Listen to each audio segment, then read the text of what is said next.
Finally today, we at American Black Journal want to pay our respects to comedian and civil rights activist Dick Gregory, who passed away last weekend. Gregory was one of the first African Americans to perform at white clubs in the 1960s. He was a guest on this show in 1981. Take a look.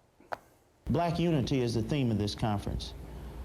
What is your comment on the plight of black organizations? It seems that there's an absence of voice as far as black organizations. Well, no, it's not an absence of black organizations. Organizations have always been there. It's an absence of black folks putting their priorities on the wrong thing. You know, I mean, we can hear black folks stand on the corner and philosophize about how white the urban league is, but you can't hear black folks philosophizing on how white cocaine is, and cocaine will kill you.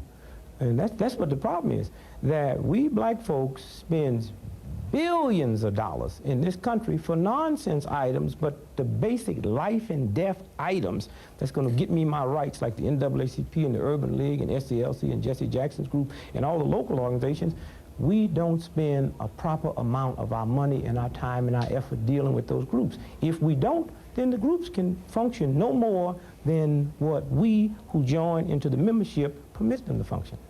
What is your position on U.S. involvement and UN involvement in South Africa? Well, you know, the United States is South Africa. And, you know, all the manipulation that go on over there have always gone on because it's a money-making deal. But more so than that, we black folks have a big voice in South Africa. You know, you hear a lot of black folks say, well, Israel's dealing in South Africa. Israel is dealing in South Africa, but so is Coca-Cola.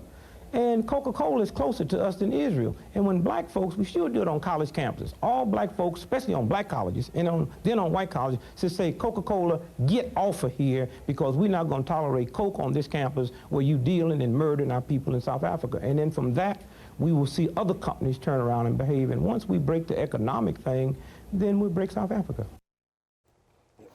Gregory mocked segregation and racial injustice in his comedy acts, and he was arrested several times during the 60s for participating in civil rights rallies. Dick Gregory was 84 years old. That's our program for today. Thanks for watching. For more information about our guests, you can visit AmericanBlackJournal.org. And as always, you can connect with us on Facebook and on Twitter.